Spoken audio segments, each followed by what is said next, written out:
बिस्मिल्लाहिर्रहमानिर्रहीम। अस्सलाम वालेकुम स्टूडेंट्स बात करेंगे आज MGT 520 के लेसन नंबर 44 एंड 45 की।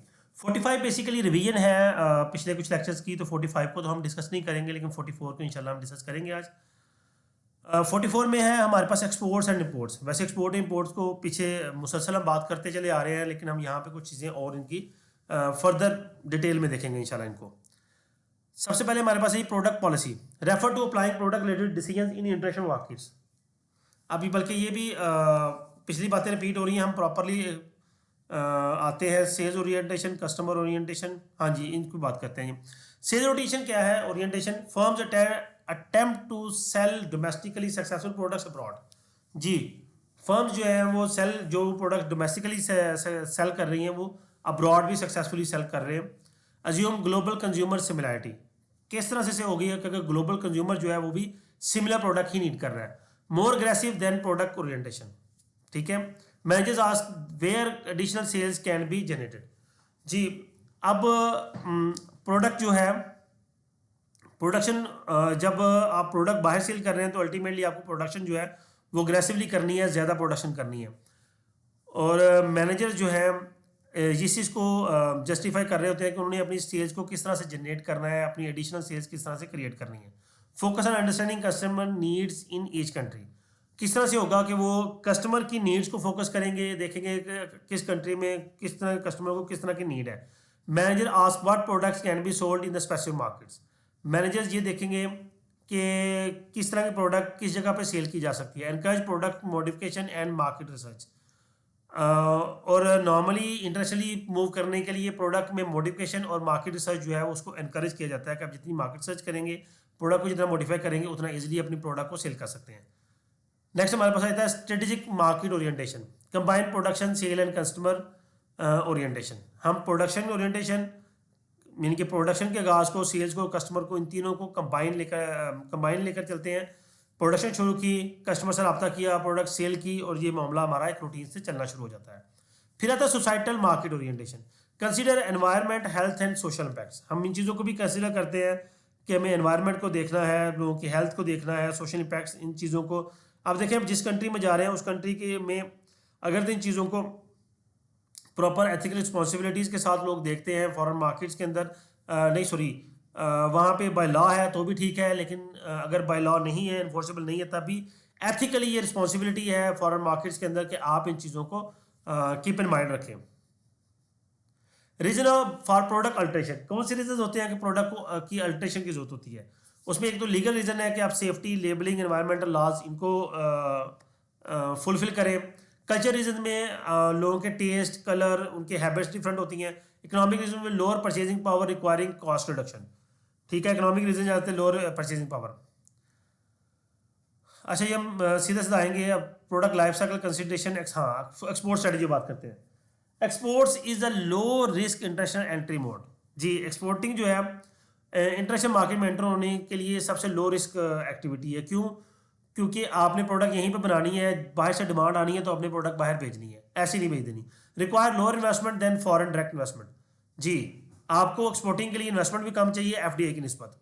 Offer operational control but limited marketing control. Operational control ना किसी को ऑफर करने की जरूरत है, आपका अपना है ऑपरेशनल कंट्रोल। ठीक है, यानी कि ऑफर ऑपरेशनल कंट्रोल से मुराद ये है कि आप ऑपरेशनल कंट्रोल अपने पास रखते हैं और मार्केट कंट्रोल भी आपको चाहिए नहीं होता। Exporters rely on foreign distributors, और एक्सपोर्टर्स रिलाई करते हैं फॉरेन डिस्ट्रीब्यूटर्स में। करेक्टरिस्टिक में क्या है?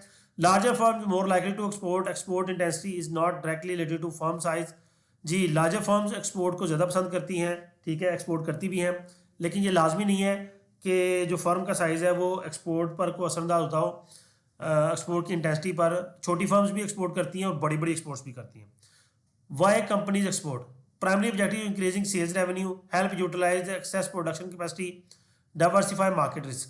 जी, सेल्स रेवेन्यू इंक्रीज करना, अपनी प्रोडक्शन कैपेसिटी जो एक्सेस है उसको यूटिलाइज करना, और मार्केट रिस्क को डाइवर्सिफाई करना। एक्सपोर्ट में स्टेजेस ऑफ एक्सपोर्ट डेवलपमेंट, सबसे पहले आ गया प्री एंगेजमेंट, जिसमें आप इंटरनेशनली इन्वॉल्व तो हो रहे हैं लेकिन कोई एक्सपोर्ट नहीं की। Initial exporting, limited and experimental exporting, आप कुछ प्रोडक्ट्स कुछ कस्टमर्स को भेजते हैं चेक करने के लिए, अगर तो वो एक्सेप्टेबल हो जाती हैं तो फिर एडवांस एक्सपोर्टिंग में strategic and systematic operating exporting properly शुरू हो जाती है। Potential pitfalls in exporting, lack of export planning and counselling. Exporting का पिटफॉल क्या है कि आप कोई प्लानिंग नहीं करते, कोई काउंसलिंग नहीं करते, आपके टॉप मैनेजमेंट वीक है जो प्रॉपरली आपको सपोर्ट नहीं कर रही, आप एजेंट या डिस्ट्रीब्यूटर को अच्छे तरीके से सिलेक्ट नहीं करते।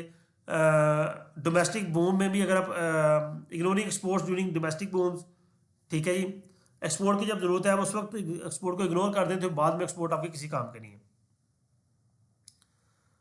फिर हमारे पास है designing export strategy, access export potential and international resources, obtain export अच्छा ये कुछ भी नहीं है। Import strategy, inter company imports, support global supply chains, independent imports, supply goods to unrelated firms and consumers. जी, अब ये इंटर कंपनी इंपोर्ट से मुराद ये है कि आप जो कंपनी एक्सपोर्ट कर रही है वही इंपोर्ट भी कर रही है। इंडिपेंडेंट इंपोर्ट में आप एक्सपोर्ट कुछ नहीं कर रहे, आप इंडिपेंडेंटली इंपोर्ट कर रहे हैं। इंपोर्टर में seek new product, lower caste, supply chain efficiency. Importer जो है वो नई प्रोडक्ट को कोशिश करते हैं इंपोर्ट करने की जिसमें उनकी कास्ट कम से कम आए, वो सप्लाई चेन एफिशिएंसी हो, चीज़ इजीली उन तक पहुंच सके।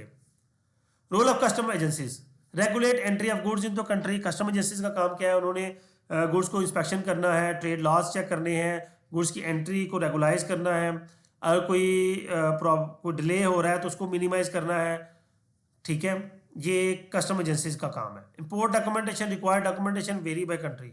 इंपोर्ट की documentation country by country vary करती है। Third party intermediate independent firms facilitating international trade, ये थर्ड पार्टी इंटरमीडिएट बेसिकली होता है कि एक बंदा किसी एक जगह से इंपोर्ट करता है और दूसरी जगह एक्सपोर्ट कर देता है, ठीक है, और एज ए इंटरमीडिएट रोल अदा करता है, इसको थर्ड पार्टी इंटरमीडिएट कहते हैं। डायरेक्ट सेलिंग होता है, exporter sell directly to foreign distributor और कस्टमर्स। एक्सपोर्टर डायरेक्टली सेल करते हैं, और इनडायरेक्ट सेलिंग में ये होता है कि अपनी प्रोडक्ट किसी और को दी, उसने आगे सेल की। इंटरनेट एंड इलेक्ट्रॉनिक्स कॉमर्स आजकल तो इसका बूम है। Enable direct exporting to global customers specially beneficial and small and medium enterprise. Medium और स्मॉल एंटरप्राइज के लिए बेनिफिशियल है, बड़ी फर्म्स के लिए ये इतना बेनिफिशियल नहीं है। इंडेक्स सेलिंग में exporter sell through domestic intermediaries, risk reduce risk and management burden, उनका अपना बर्डन रिड्यूस हो जाता है, जो इंटरमीडियरीज हैं वही सारे बर्डन फिर उठाते हैं।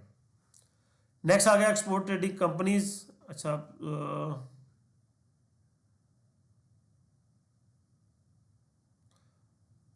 जी स्टूडेंट्स आगे देखेंगे, export import FDI international business, ये सारी चीज़ें इस चैप्टर में और ऐसा कोई खास नहीं है।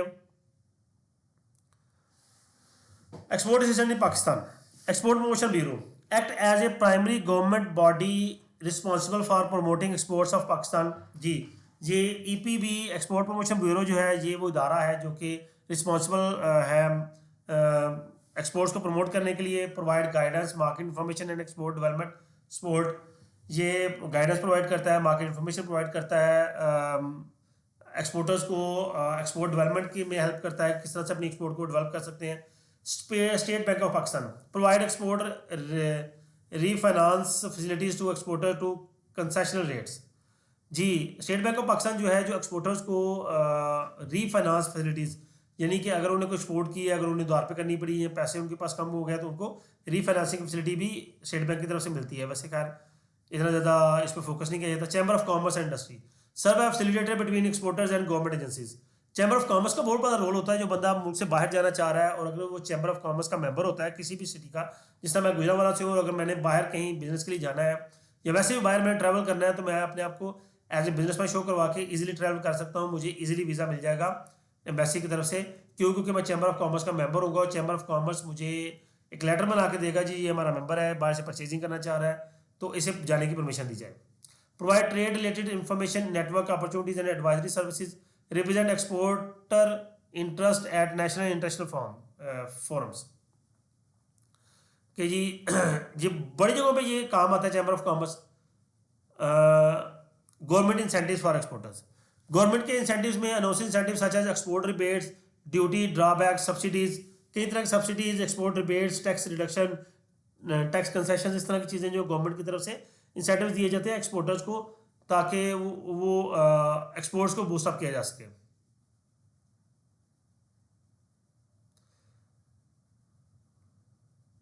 जी काउंटर ट्रेड क्या होता है? Refer to group of barter like agreement use in international trade. जी काउंटर ट्रेड क्या है कि आपने ये हमारी कुछ कंपनीज करती हैं जी, बाहर से जिस तरह ये होते हैं वो कंप्रेसर वगैरह मंगवाते हैं, उनको यहाँ तोड़ा जाता है, उसमें से एल्युमिनियम निकाला जाता है, जो लोहा होता है वो सेपरेटली सील कर दिया जाता है, जो उसमें एल्युमिनियम होता है उस एल्युमिनियम से एल्युमिनियम के बर्तन बना के फिर एक्सपोर्ट किया जाता है, तो इसको काउंटर ट्रेड कहते हैं। अच्छा, टाइप्स ऑफ काउंटर ट्रेड में एक बार्टर है, direct exchange of goods services without involving cash. Counter purchase है, exporters agree to buy goods from the importing country. जी, जिसको आप एक्सपोर्ट कर रहे हैं उसी से आप प्रोडक्ट बाय करते हैं, इसको काउंटर परचेज करते हैं। पाकिस्तान बेसिकली ये काउंटर परचेज करते हैं कंपनी, जो मैंने आपको एग्जांपल दिया। ऑफसेट क्या है, exporters must purchase goods and services equal to percentage of export value. Offset ये होता है कि उतनी ही इंपोर्ट की जाती है जितनी एक्सपोर्ट की जा रही है, ताकि वैल्यूज ऑफसेट हो जाए। Switch trading involve third party trading house. अच्छा, buy back, exporter supply technology equipment, build a plant.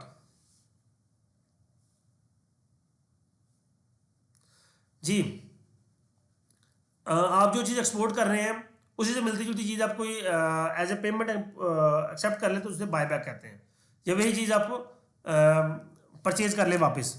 Advantages of counter trade में क्या है, enables exports when hard currency payment is not possible.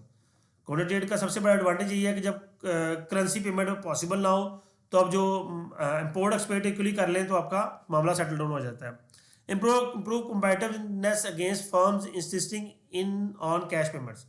ये आपके लिए competitiveness हो जाता है कि जो कैश पेमेंट्स के लिए डिमांड कर रहे हैं उनकी निस्बत आप काउंटर ट्रेड कर लेते हैं, ईजी हो जाता है। डिसएडवांटेज क्या है कि ये रिस्क हो सकता है कि आप जो गुड्स हैं अनयूजेबल या पुअर क्वालिटी गुड्स हैं वो आपको दे दी जाए। Difficult and small medium exporters to manage. छोटे मोटे जो एक्सपोर्टर्स हैं उनको उनके लिए काउंटर ट्रेड मैनेज करना आसान नहीं होता। अब पाकिस्तान में एफडीआई का इन्फ्लो है, ये चीज़ें हमारे काम की नहीं है, कोई जरूरत नहीं है इनको हम करने की, पुरानी बातें हैं। जी स्टूडेंट जी, आपका लेक्चर में 44 और 45 था। उम्मीद करता हूँ आपकी अंडरस्टैंडिंग हुआ। वीडियो को लाइक कीजिएगा, कमेंट कीजिएगा, अपना ख्याल रखिएगा। अल्लाह हाफिज़।